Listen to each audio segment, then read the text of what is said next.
반갑습니다. 반갑습니다. 오늘 어떻게 만나 뵐 수 있어서 좋습니다.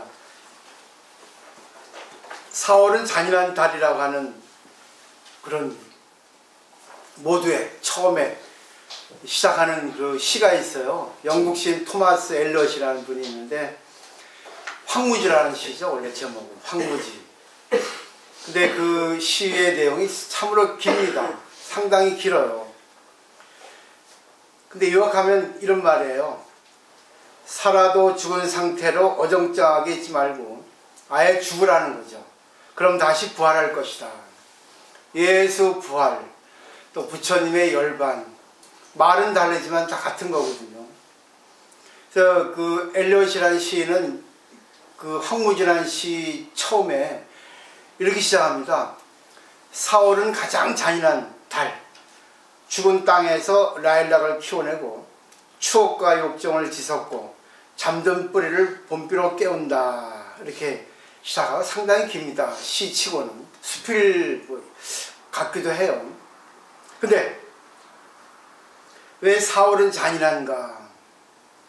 거기 내용을 보면 신 엘리엇이라고 하는 그분은 4월이 잔인한 것은 마치 겨울잠을 자듯이 자기 존재를 자각하지 아니라는 인간들을 뒤흔들어 깨우는 봄 때문이라고 합니다.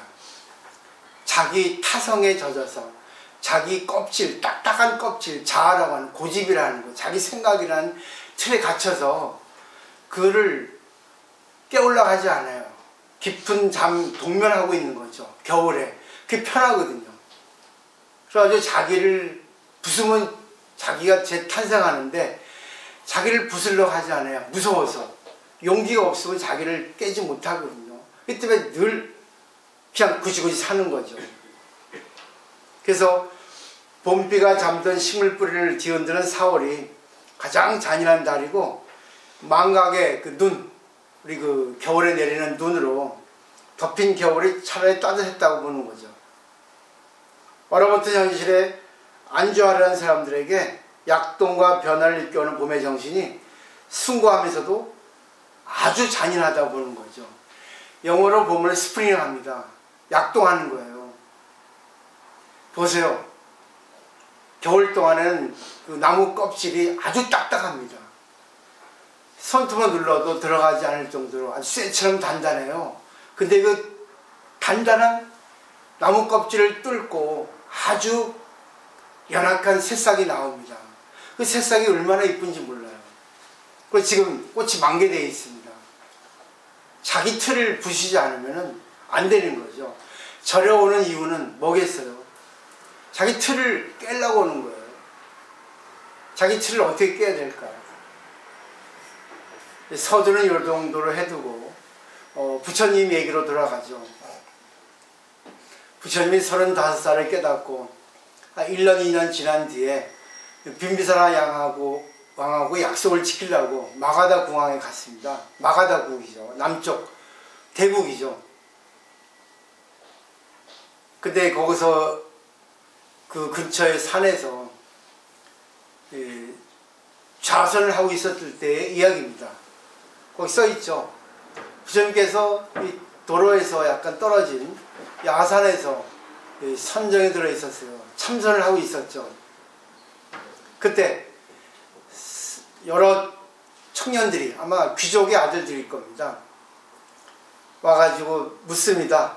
존자이시여, 여자가 지나가는 것을 보지 못하셨습니까? 수행자들을 인도에서는 존자라, 존귀한 사람이라고 하거든요. 칭호가. 근데 거꾸로 역질문을 합니다. 부처님은. 그들은 무엇을 찾고 있는가? 도망간 여자를 찾고 있습니다. 젊은이들이요, 도망간 여자를 찾는 것과 자기 자신을 찾는 것, 어느 쪽이 중요하다고 생각하는가? 근데 이 청년들은 역시 정신이 깨어 있어요. 그러니까 도망간 여자는 반드시 무슨 이익에 관계되어 있겠죠. 근데 자기 자신을 찾는 게 중요하다고 말했습니다. 역시 청년이에요. 현대 청년들은 먹는 거에 치중하고 있나요? 아니면 뭐 향락에 치중하고 있나요? 그렇지만 그 중에도 살아있는 청년들은 자기 자신이 무엇인가 하는 것을 인문학에서, 철학에서, 사상에서 찾고 있을 겁니다. 종교에서 찾으면 좋은데 그런 청년은 많지 않아요. 부모들의 역할인데 부모들의 역할을 잘못하고 있다는 거죠.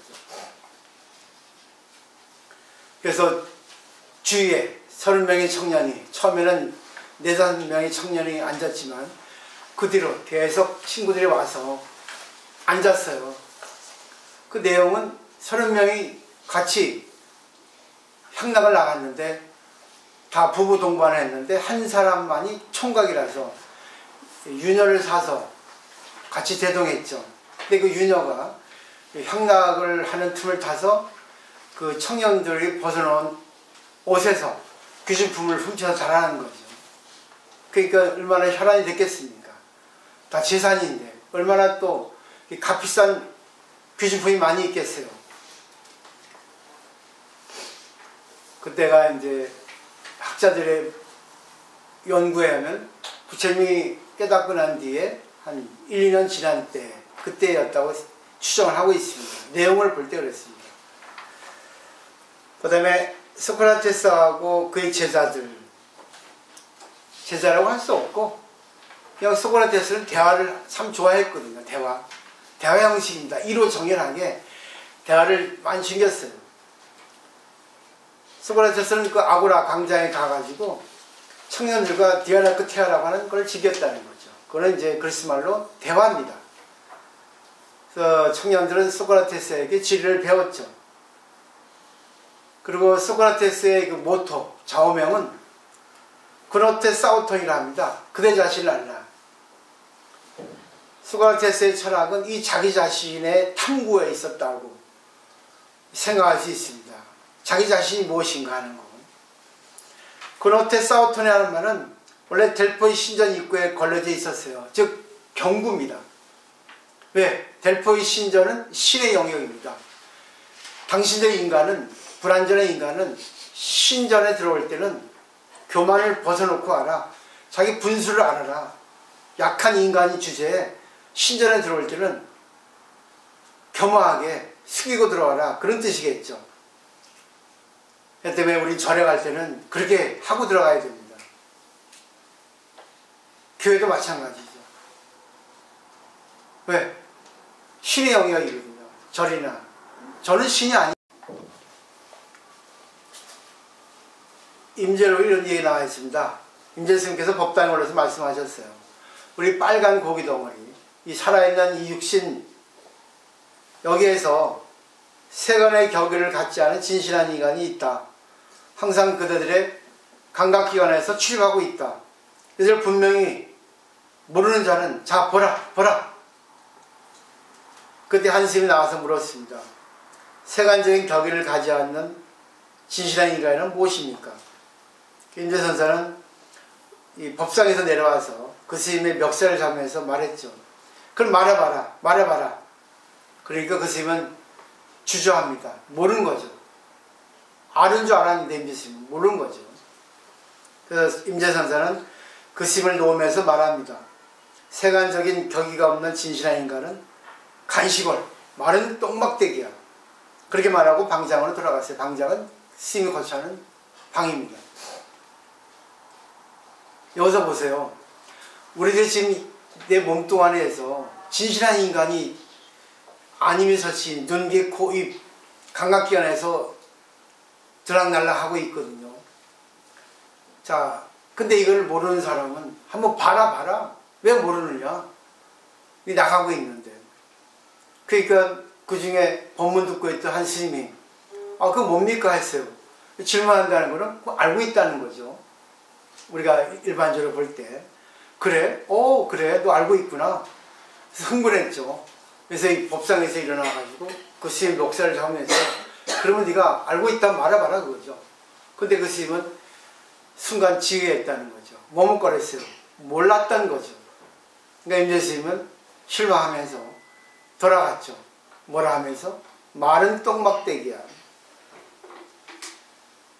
무의진인, 진실한 인간은 마른 똥막대기라는 거예요.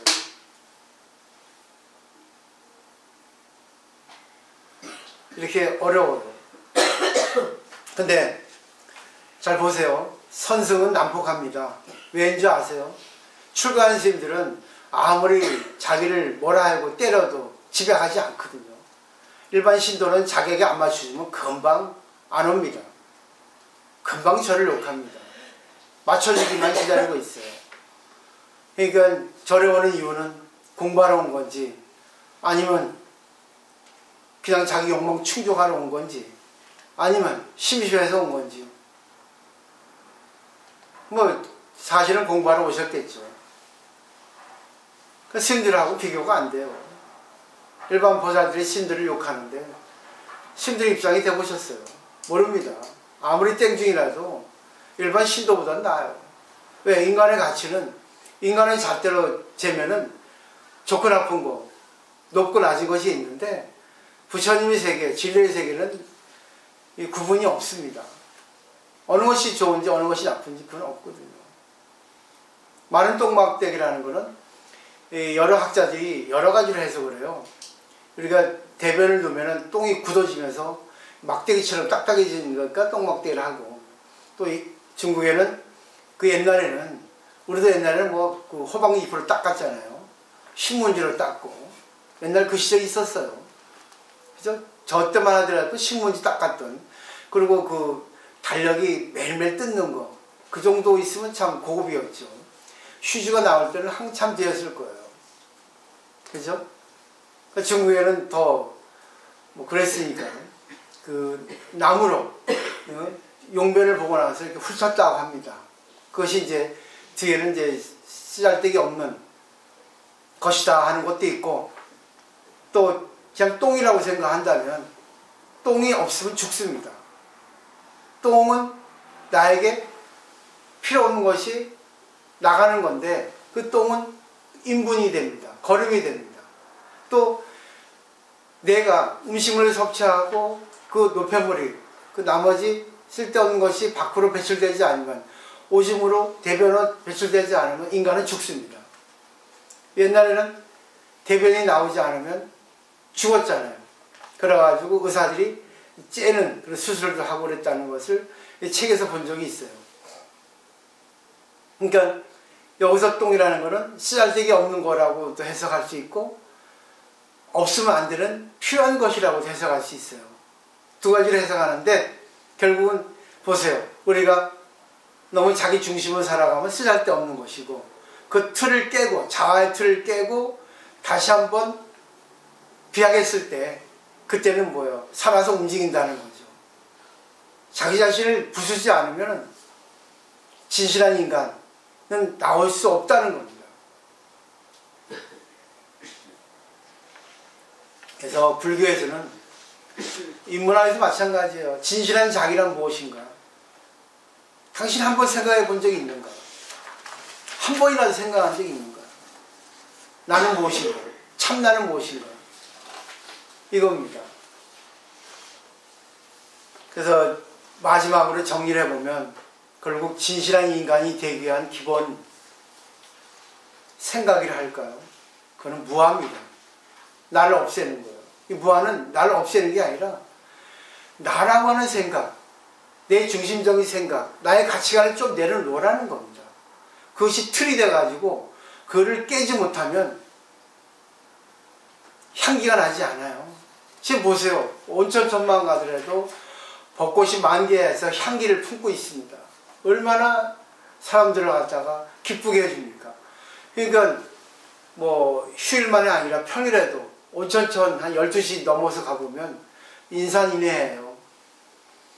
벚꽃만 그렇습니까? 매화 향기 그리고 하얀 목련 얼마나 그것들이 꽃을 필 때 얼마나 잔인해서 잔인하지 않으면 꽃이 나오지 않습니다.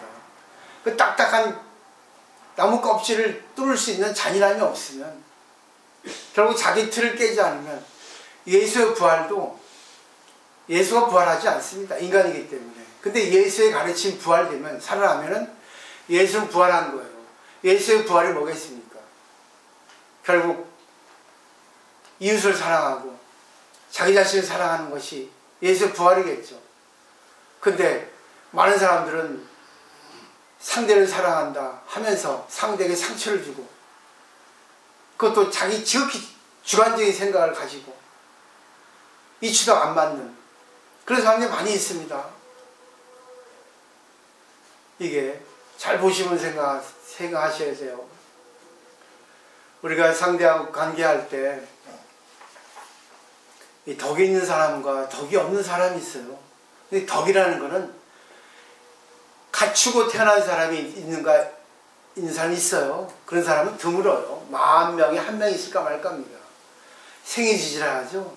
근데 덕이라는 거는 우리가 오랜 시간 육성하지 않으면 안 됩니다. 하루아침에 덕이 이루어지는 게 아니에요.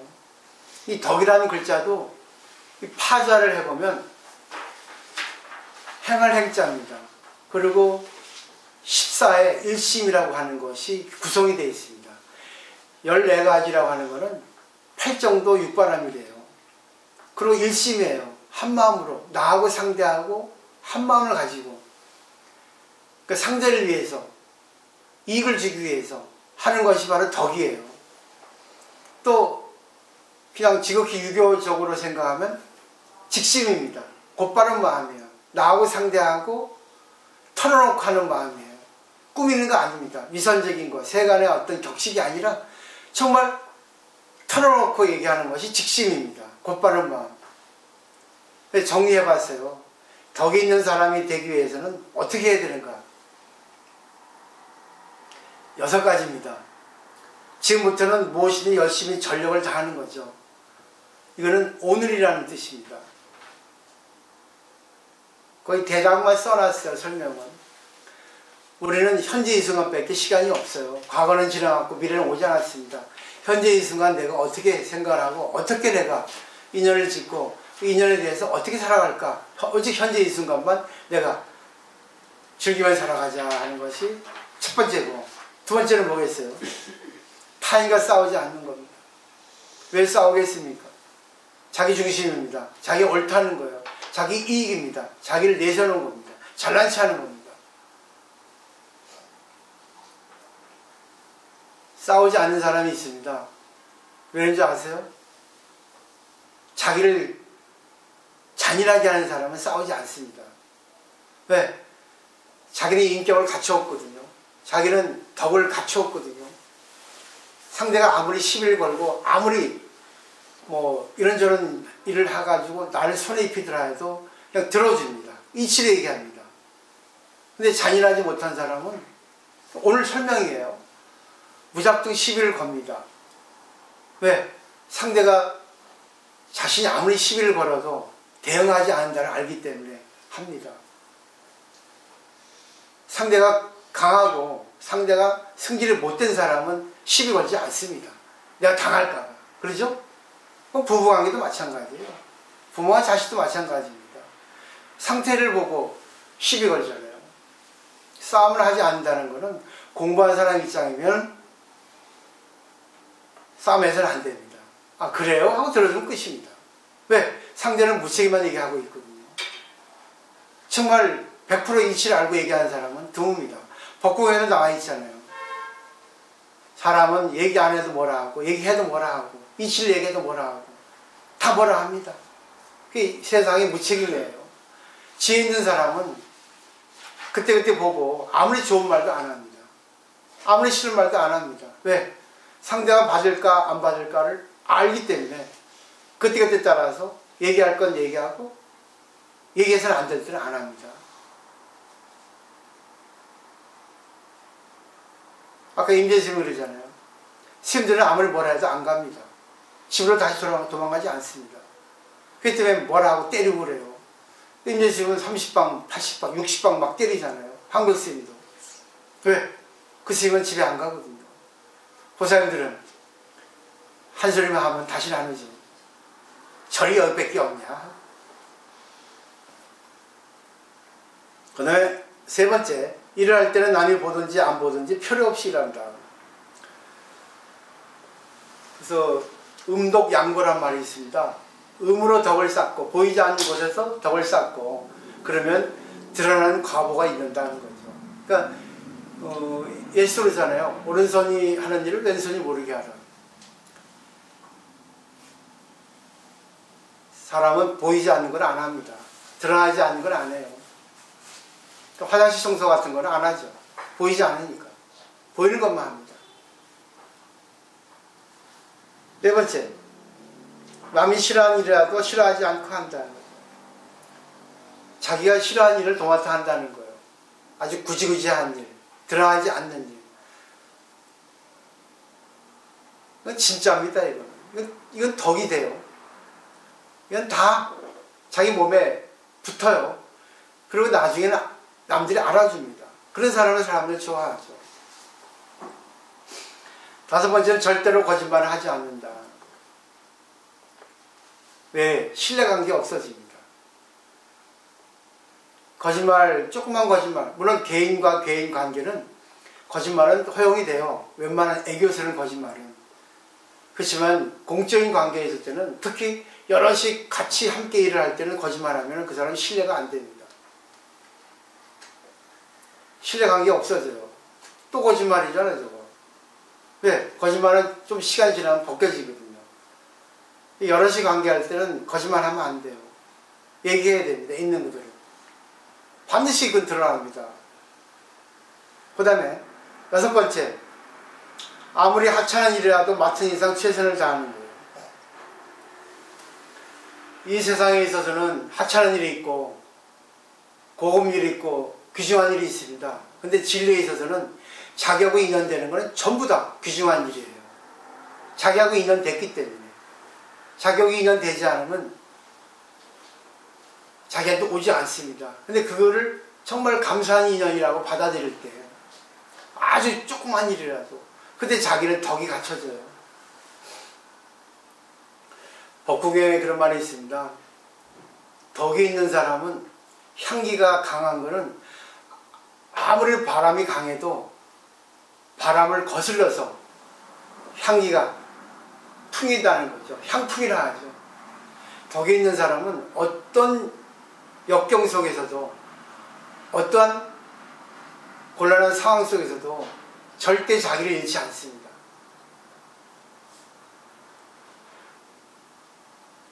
그런 사람이 돼야지만이 진실한 자기를 찾는다는 거죠. 결국 진실한 자기는 불교에서 말하면 부처의 자기죠. 나는 부처의 자식으로 태어났는데 그 부처의 자식이라는 걸 모르고 그냥 지 마음대로 살아간다고 하면은 얼마나 부끄럽겠어요. 부끄러움이 없는 사람이 정말 불쌍한 사람이에요. 부끄러움을 모르는 사람은 어떨까요? 재밌는 얘기 있죠. 남편이 아내에게 고급스러운 거울을 사다 줬어요. 아내가 거울을 보더니 이 여자 누구냐고, 왜 여자를 데리고 왔냐고 남편한테 승질을 내더라는 거예요. 자기가 자기 얼굴을 모른다는 겁니다. 참 리얼하죠. 리얼해요. 자기가 자기 얼굴을 모른다는 겁니다. 자기 얼굴을 보면은 부끄러워할 줄 알아야 되거든요. 왜 거울이 있겠어요? 거울은 자기를 보라고 있는 거거든요. 자기 이쁜 거, 자기 미운 거 보고서 자기를 꾸미는 거죠. 근데 물리적인 자기 얼굴이 아니라 정신적인 자기 얼굴이죠. 이미지, 분위기 아니겠습니까? 그 옛날에 어떤 왕이 어떻게 태어난 게 인상이 험악하게 생겼어요. 근데 결혼을 하려 하는데 인상이 험악하니까 자기 왕비가 될 사람에게 좀 부끄러웠겠죠. 옛날에 가면을 많이 썼잖아요. 그래서 자기가 가면을 쓰기로 했어요. 아주 이쁜 가면, 잘생긴 가면을 썼습니다. 그래서 결혼 생활을 1년이나 했죠. 근데 어느 날 가면을 벗어보니까 그 가면하고 똑같이 자기 얼굴이 변했다는 겁니다. 우리는 가면을 쓰고 살아야 돼요. 위선적인 행동이 필요합니다. 말도 조금 경 있게 하고 상대에게 배려하는 것을 이렇게 가면 쓰고 하듯이 하다 보면 그것이 자기에게 습관이 된다는 거예요. 하루아침에 안 됩니다. 이게 한번 가면을 쓰고 살아보세요. 잔인하게 자기 자신에 대해서 엄격하게 냉정하게 한번 살펴보세요. 나라고 하는 사람이 어느 정도의 사람인가. 진리의 입장에서 볼 때. 지금 향기가 나야 되거든요. 보세요. 고급 향수는 향기가 천하지 않잖아요. 은은하게 오래 여운이 남잖아요. 그죠? 그 화장품도 그렇잖아요. 근데 향기가 없는 사람은, 특히 노숙자 같은 경우는 아주 이상한 냄새가 납니다. 그런 사람이 지하철 타면 옆에 아무도 없어요. 향기 나는 사람 옆에 있으려 하죠. 그죠? 물리적으로 미녀가 있어요. 아주 이쁘고 잘생겼습니다. 그런 사람 잘생겼는데 마음의 향기까지도 품으면 얼마나 이쁘겠어요. 근데 미남 중에 향기를 품지 않고 외모적으로 잘생기기만 했지 정신적으로 상대의 배려도 없고, 상대에 대한 배려, 그리고 또 자기밖에 모른다고 한다면, 교만한다면, 그리고 어리광을 많이 본다면 그 사람 옆에 누가 있겠습니까? 뭐가 있겠어요? 결별밖에 없죠. 마지막으로 그림 동화집이라는 동화집이 있습니다. 그 백설공주와 마녀라는 얘기가 나와요. 마녀가 거울아 이 세상에 누가 제일 이쁘니 하죠. 백설공주 합니다. 화가 났습니다. 또 했죠. 열받으니까 거울아 누가 이쁘니 하니까 백설공주 합니다. 저는 그게 틀리다고 봅니다. 반은 맞고 반은 틀려요. 왜? 그 당시에 마녀를 추정하면 한 40 중반쯤 됐을 겁니다. 백설공주는 하이틴 정도, 한 13살에서 한 17, 18. 요즘 말하면 그냥 애뜬, 여고생 정도의 나이겠죠. 근데 보세요. 지금 이 나이에 여고생이 이쁘겠어요. 그죠? 여고생하고 사귀라 하면은 그 대화가 되겠습니까? 맨날 뭐 사줘, 뭐 하고 싶은 대로 해. 전부 자기밖에 모르지 않겠어요? 대화가 되겠어요? 인생 깊이가 있을까요? 50대면 50에 맞는, 정신세계에 맞는 사람하고 어울릴 겁니다. 그러면 50이면 50이 이쁠 거예요. 그 13살이면 13살이 이쁠 겁니다.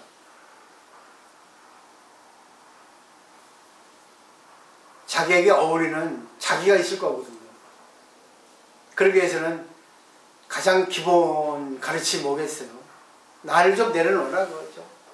나의 생각, 내 주장을 조금 내려놓고 상대 입장이 되보라 그거죠. 당신이 그렇게 하는 거 냄새나. 근데 다만 공부한 사람은 받아줄 뿐이거든요. 그리고 그 사람이 얘기를 들을 수 있으면 얘기해 줍니다. 근데 그 사람이 얘기를 들을 수 없을 정도면 얘기 안 합니다. 왜? 아무리 얘기해도 이 사람은 내 말을 못 받으니까. 그렇죠? 다 알고 있죠? 정말 진실한 얘기를 상대에게 얘기해 줄 수 있는 사람은 믿는 사람이에요.